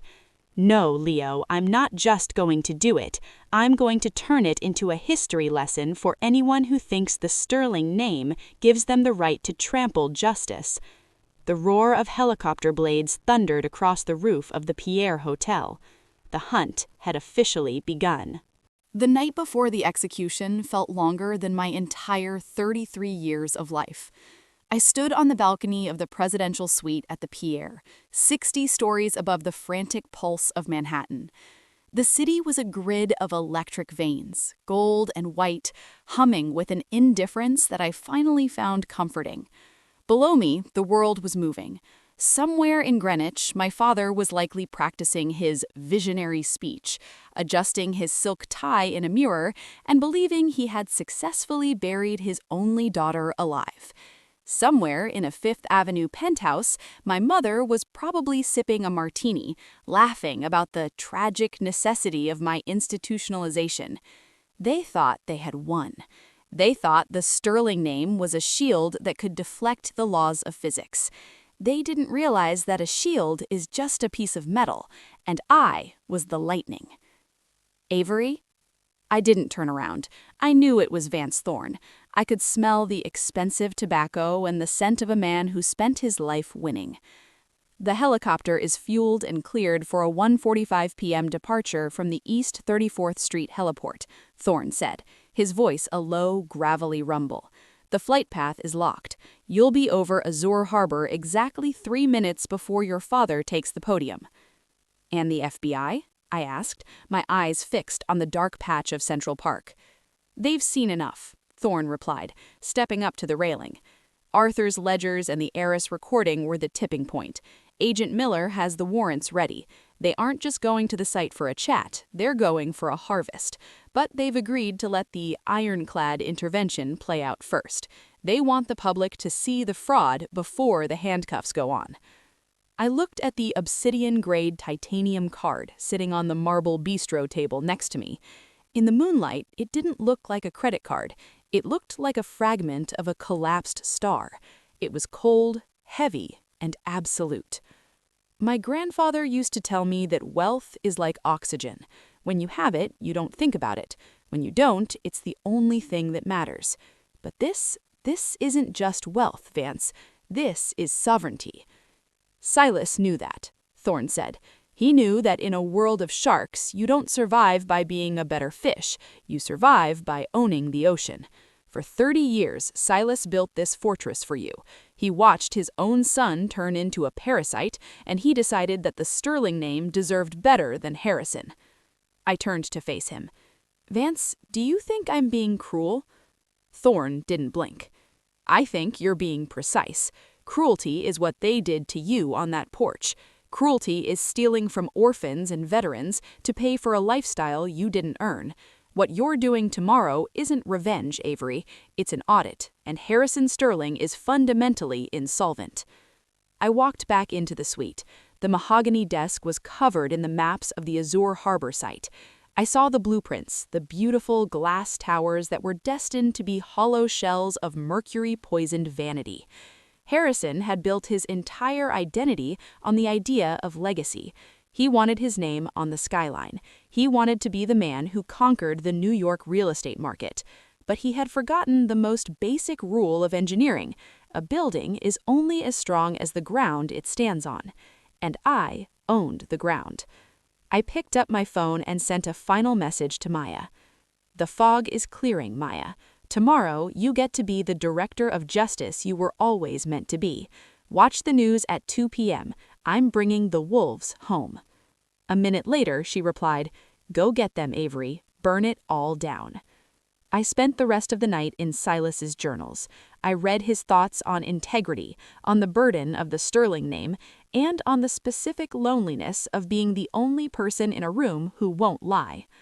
Avery, one entry from 2005 read, The world will try to tell you that you are a liability because you have a heart. They will tell you that kindness is weakness and that greed is a virtue. They are wrong. Greed is a hunger that can never be satisfied. Integrity is a fortress that can never be breached. Build your fortress, my girl. I closed the book. I didn't sleep. I didn't need to.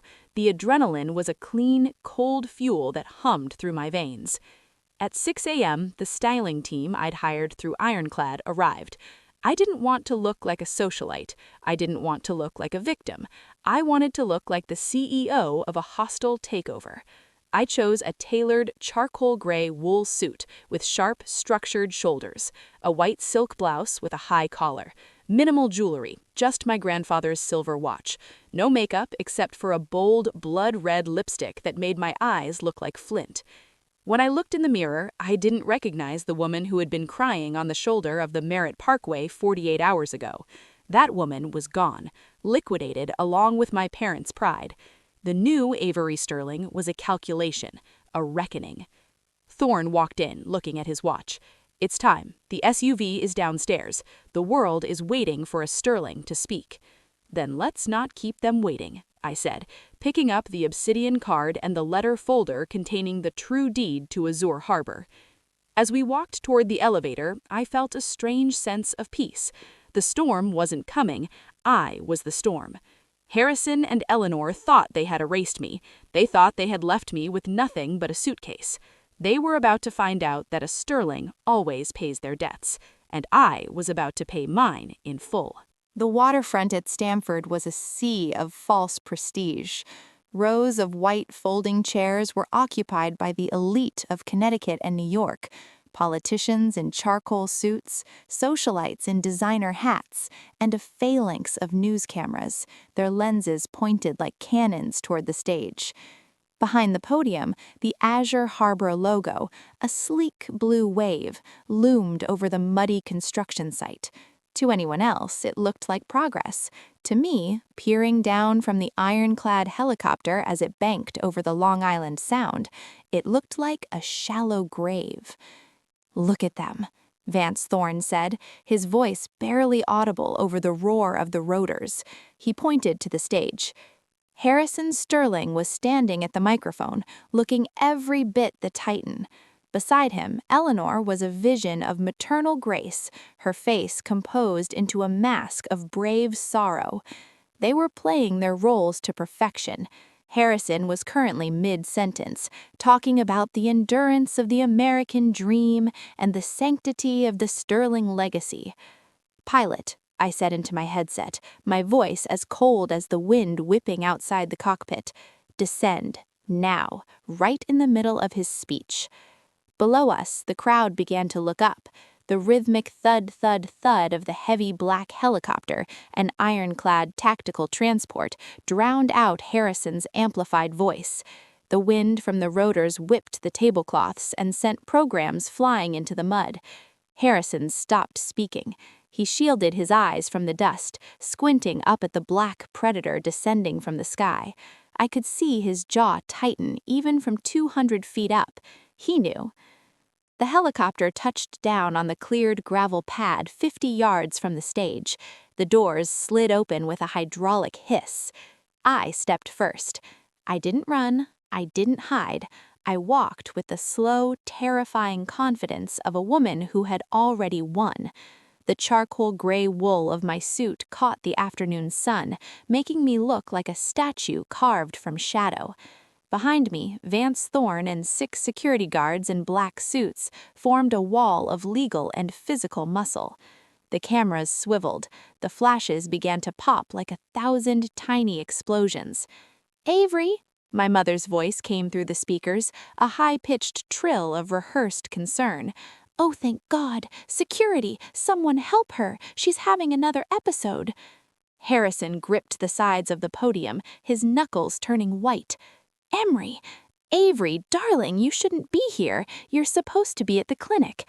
Officers, please escort my daughter to the waiting ambulance." 2 private security guards, Harrison's men, moved toward me. My ironclad detail stepped forward, their presence so intimidating the guards froze mid-step. I walked right up to the base of the stage. The silence that fell over the crowd was so thick you could hear the waves lapping against the shore. I looked up at the man I used to call father. "The only people leaving in an ambulance today, Harrison," I said, my voice projected by the sheer silence of the audience, "will be the ones whose hearts can't handle the truth." I climbed the steps of the stage. Harrison tried to block me, but I didn't even look at him. I walked straight to the microphone. "Ladies and gentlemen, members of the press," I began, my voice steady, resonant, and devoid of emotion. "You were invited here today to witness a groundbreaking, but you cannot break ground on land you do not own." A murmur of confusion rippled through the crowd. The governor leaned forward, whispering to his aide. "Avery, stop this madness," Eleanor hissed, rushing to the microphone. She turned to the cameras, tears brimming in her eyes. "Please ignore her. Our daughter is suffering from a severe psychotic break. She's obsessed with the family business." "I'm not obsessed with the business, Eleanor. I am the business." I reached into my blazer and pulled out the obsidian titanium card. I held it up so the cameras could see the glint of the Mountain Peak logo. "This is an ironclad legacy card. It represents the Silas Sterling Trust, and according to the deed filed 4 hours ago in the New York Supreme Court, the Azure Harbor waterfront, every square inch of this mud belongs to me.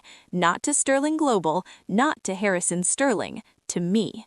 "That's a lie," Harrison roared, lunging for the folder in my hand. Vance Thorne stepped between us, his face a mask of legal grimness. "It's not a lie, Harrison," Thorne said. "We've also filed a formal dispute on the First Carolina bridge loan. We have the original documents, Leo's testimony, and the forensic report proving you forged Avery's signature using an AutoPen model." The crowd erupted. The reporters were no longer sitting, they were standing on chairs, shouting questions. I turned back to the audience. "But the forgery isn't the worst part. Harrison Sterling invited you here today to celebrate a project that is literally built on poison." I pulled out the soil toxicity reports. "The shipyard soil under our feet is saturated with mercury and lead." Harrison suppressed the DEP reports. He was going to build luxury apartments for families over a toxic waste dump because he needed the $50 million loan to pay off a shadow debt in Chicago. I looked at the VIP section. "Governor, Mayor, your names are on the permits. You were lied to. This isn't a legacy, it's a crime scene." Harrison's face went from purple to a ghostly, waxy white. He looked at the cameras, then at the crowd, searching for a single friendly face. He found none. The men he had played golf with were already walking toward their limousines, trying to distance themselves from the radioactive wreckage of the Sterling name. Eleanor grabbed my arm, her nails digging into my skin. Her martyr mask had finally shattered, revealing the snarling predator beneath. "You ungrateful bitch," she hissed, so low only I could hear. "We made you. We could have let that surrogate keep you in the dirt, but we gave you everything. You're destroying yourself along with us." I leaned in, my red lips inches to her ear. "You didn't make me, Eleanor. You rented me. And today, the lease is up." I pulled my arm away. Suddenly, the sound of sirens filled the air. Not one, but 10. Black SUVs with tinted windows began to scream down the access road, sirens wailing in a dissonant chorus of justice. The crowd parted as the vehicles skidded to a halt. Men in windbreakers with FBI emblazoned on the back jumped out. Agent Miller, the lead investigator Thorne had been working with, walked up the steps of the stage. He didn't look at me. He walked straight to Harrison.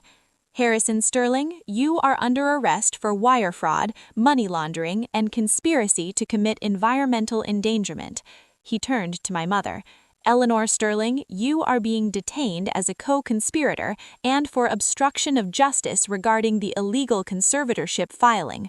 The sound of the handcuffs clicking was picked up by the microphone and broadcast through the massive speakers. Click, click. It was the most beautiful sound I had ever heard. Harrison looked at me, his eyes full of a pathetic, desperate hatred. You think you've won? You've destroyed the Sterling name. You'll have nothing left." I stood at the edge of the stage, watching the FBI lead them away toward the black SUVs. The cameras were following every step, capturing the fall of the Titans in high definition. "The Sterling name is fine, Harrison," I whispered as he passed me. "I'm just taking it back from the thieves who stole it." The cars sped away, sirens fading into the distance. I was left standing on the stage, alone under the afternoon sun. The crowd was still there, staring at me in a mixture of awe and terror. Vance Thorne walked up beside me. "The market hit the 3 p.m. bell, Avery. Sterling Global stock has plummeted 80%. The board is calling an emergency session. They're begging for a meeting with the ironclad representative." I looked out at the muddy sight of Azure Harbor. "Tell them I'll meet them," I said, tucking the obsidian card back into my pocket. "But tell them to bring their resignations. I'm cleaning out the rot, and I'm starting at the top." I walked down the steps. I didn't look back at the stage or the logo. I was 33 years old. I had been deleted, erased, and disowned. But as I walked toward the waiting helicopter, I realized Silas was right. Numbers don't lie. And today, the math finally added up to freedom. The quiet of the presidential suite at the Pierre felt different now. It was no longer the silence of a bunker preparing for war. It was the silence of a tomb after the lights had been turned off. It was 6 p.m. The evening news was a chaotic blur of headlines, all featuring the same image: Harrison Sterling in handcuffs and Eleanor Sterling shielding her face from the cameras with a silk scarf. The Avery Sterling Google alerts had shifted from mentally ill heir to the ironclad sovereign. Vance Thorne was at the mahogany desk, surrounded by 4 of his junior associates. They were processing the tidal wave of legal filings that followed the Azure Harbor explosion. "The Sterling Global Board has officially declared Harrison incapable of leadership," Thorne said, not looking up from a mountain of paperwork. "They've triggered the morality clause in his contract. His stock options are being clawed back as we speak. He's not just going to prison, Avery. He's going broke." I sat in the armchair, staring at the final document from Silas's red envelope, the one I hadn't dared to read in front of the cameras. It was a notarized confession from my mother, Eleanor, dated 2012. "Vance," I said, my voice barely a whisper, "look at this." Thorne walked over and took the paper. As he read, his expression shifted from professional detachment to genuine, dark amusement. "My God," he muttered, "she was the rat." The document was a transactional immunity agreement between Eleanor and Silas. It revealed that for 15 years, Eleanor had been secretly documenting every one of Harrison's illegal trades, every kickback from the Chicago shadow lenders, and every cent he diverted from my education fund into his private gambling accounts in Macau. In exchange for this information, Silas had been paying Eleanor an information stipend, a secret salary of $2 million a year, deposited into an offshore account under the name the White Rose Foundation. "She didn't stay with him out of love or loyalty," I said, a hollow laugh escaping my lips. "She stayed with him to act as my grandfather's spy. She was waiting for Harrison to fail so she could walk away with Silas's payout. She wasn't just my father's co-conspirator, she was his executioner." "But when Silas died," Thorne pointed out, "her payout stopped. That's why she was so desperate for Harrison to get that $50 million bridge loan. She needed the company to stay afloat just long enough for her to find a new way to drain the accounts." The depth of the rot was breathtaking. My father was a fraud, and my mother was a parasite who fed on the fraud. They were two hollow people, tied together by greed and mutual blackmail, using me as a pawn in a game they were both destined to lose. "The FBI called," Thorne said, handing the paper back. "They've separated them at the detention center. Harrison is already blaming everything on you and the unreliable environmental reports. But Eleanor is trying to cut a deal. She's offering to testify against Harrison in exchange for keeping the White Rose funds." "She's still playing the game," I said, standing up and walking to the window. I looked out at the city where I was now the most powerful woman on the street. "She thinks she can win even now." "What do you want to do?" Thorne asked. "If she testifies, the case against Harrison is airtight, but she walks away with $30 million of Silas's money." I turned around, and for a second, I saw the ghost of Silas Sterling in my own reflection. Cold, precise, unyielding. "No," I said. "Silas gave me the card to protect the integrity of the name. Letting a rat keep her cheese isn't integrity. Thorne, I want you to file a theft of trust assets suit against Eleanor.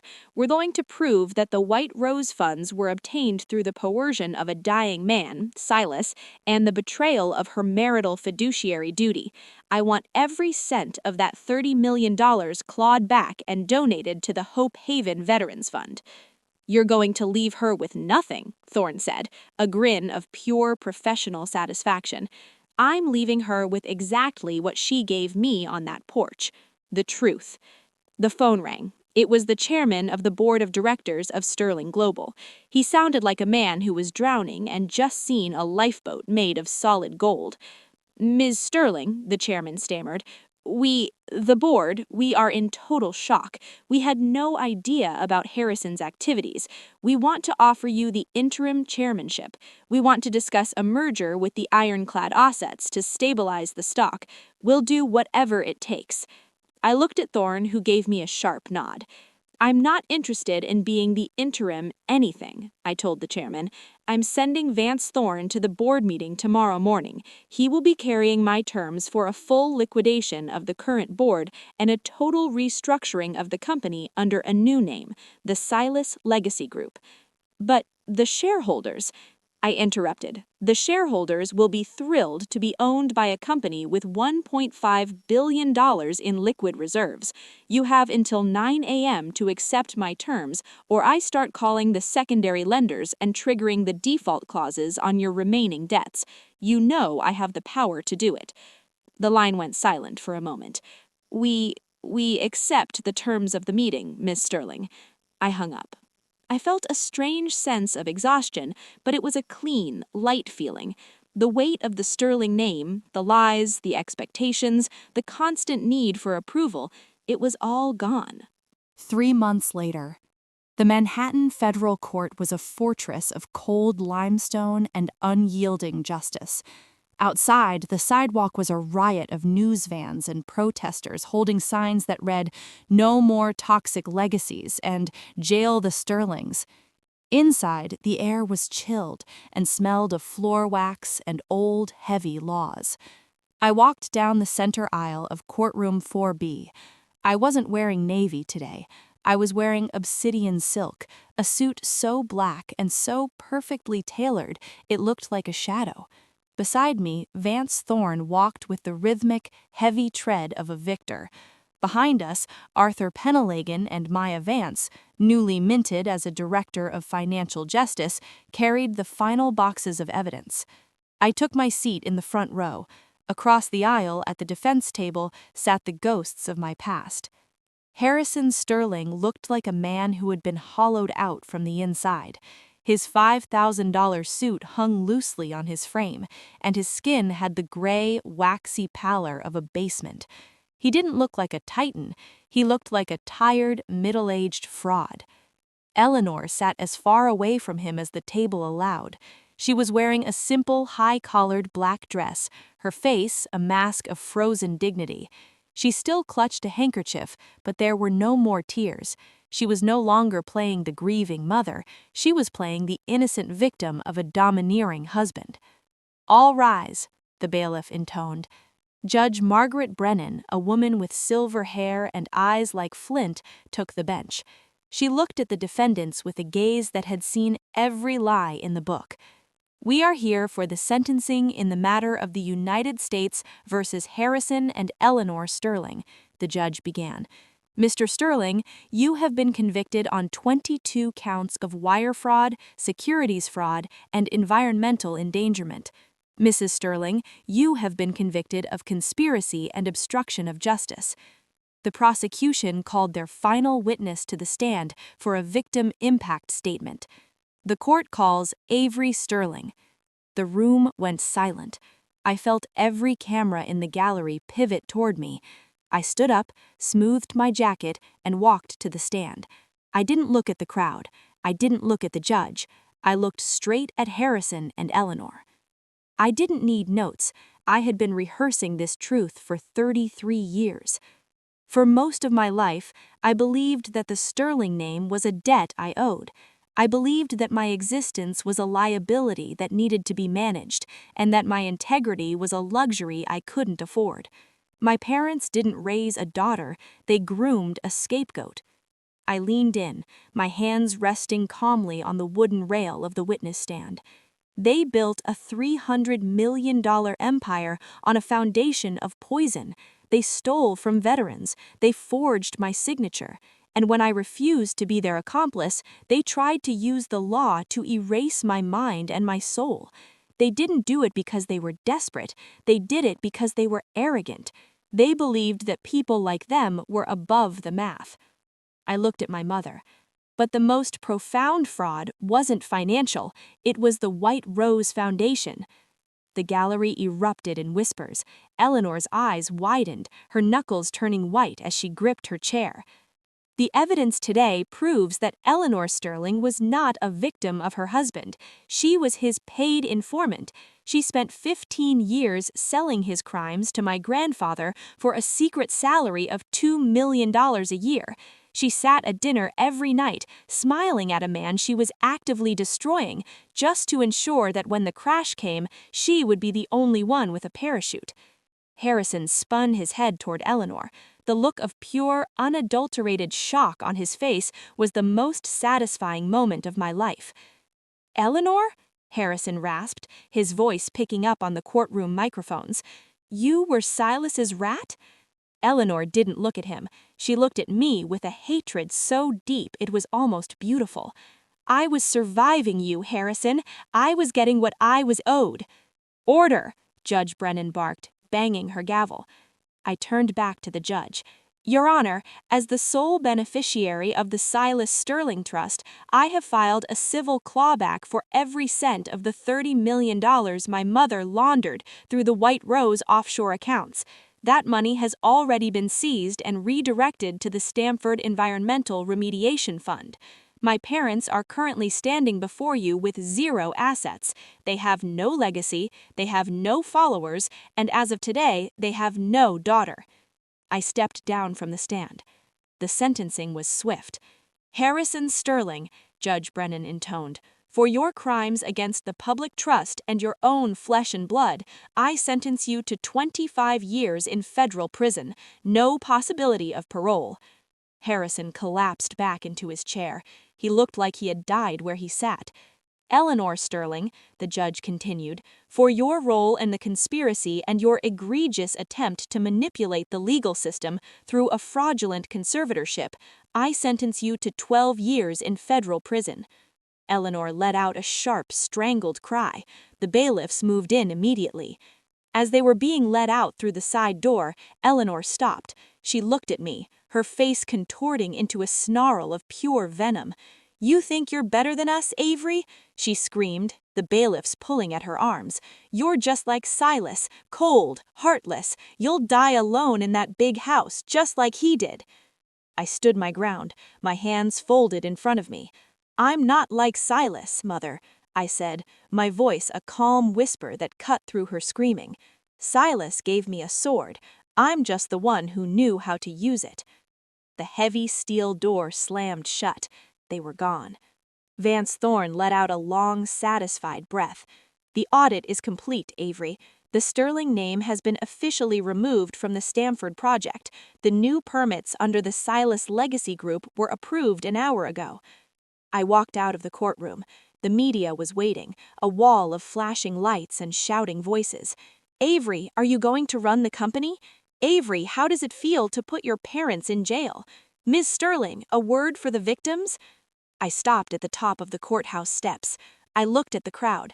I looked at Maya, who was smiling at me from the sidelines, finally holding the power to do real good. I looked at Arthur, who was heading back to his new office as CFO. I took the obsidian card out of my pocket. I looked at the Mountain Peep logo. Then I looked at the cameras. The victims are being paid, I said, my voice echoing down the stone steps. The poison is being cleaned up, and as for the Sterling legacy, it's finally under new management, one that values the truth over the balance sheet. I walked down the steps, my head held high. I didn't need a limousine. I didn't need a phalanx of guards. I was Avery Sterling. I had been evicted, erased, and disowned. And today, for the first time in 33 years, I was home. 6 months had passed since the steel doors of the federal prison slammed shut behind Harrison and Eleanor Sterling. I stood on the balcony of my new office, not in the cold neoclassical tomb in Greenwich, but in a sustainable glass tower in the heart of Stamford. The view was no longer a mud pit of toxic secrets.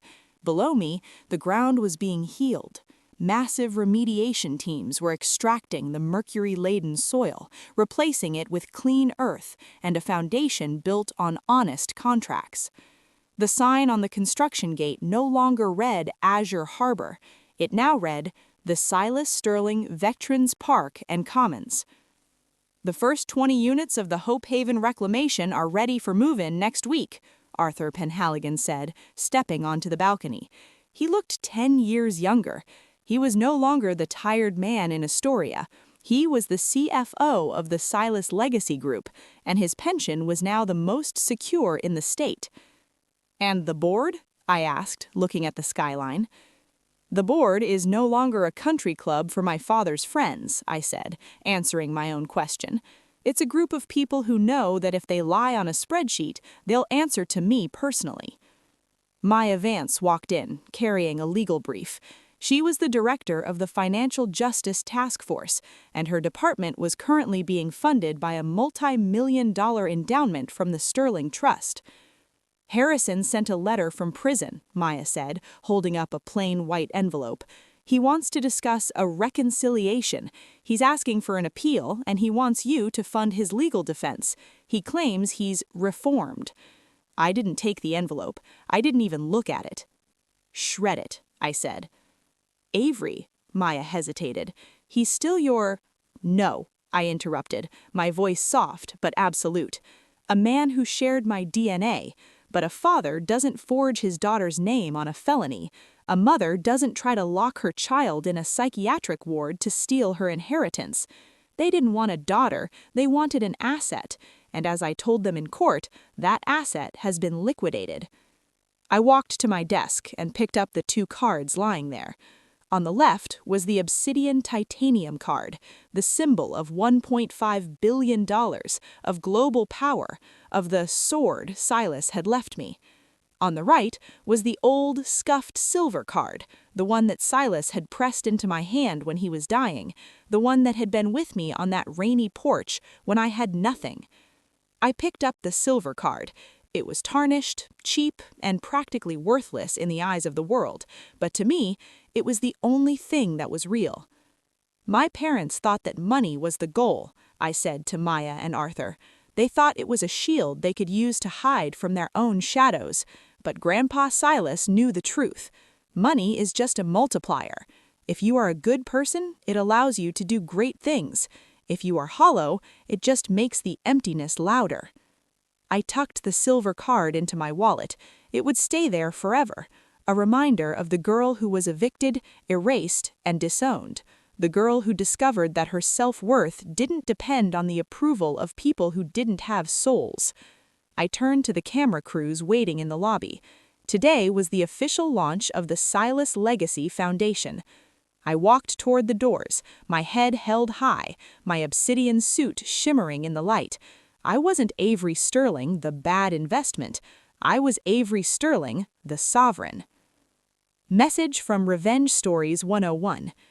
To everyone listening to Avery's journey from that cold porch in Greenwich to the heights of Manhattan, the world will often try to tell you who you are based on your balance sheet. People, even those who are supposed to love you, might treat you like an investment, a tool, or a liability. They might try to erase your voice, steal your name, and make you feel small so they can feel powerful. But remember Avery's math. The truth is the only currency that never devalues. Integrity is the only fortress that can never be breached. When they try to kick you out into the rain, don't beg for a seat at their table. Build your own house. Build it on the truth. Build it on courage, and build it with the people who saw your value when you had nothing. Because the ultimate revenge isn't just seeing the wolves in handcuffs. The ultimate revenge is living a life so honest, so successful, and so free that their lies no longer have the power to touch you. A Sterling always pays their debts, and today the debt of silence has been paid in full. Thank you for watching Avery's story on Revenge Stories 101. Where are you tuning in from today? Are you in a busy city like Manhattan or somewhere quiet? If you've ever felt like the underdog in your own family, or if you believe that justice, no matter how long it takes, always finds its way home, let us know in the comments below. Smash that like button, subscribe to Revenge Stories 101, and hit the notification bell. Because everyone has a story, but not everyone has the courage to tell the truth. See you in the next reckoning.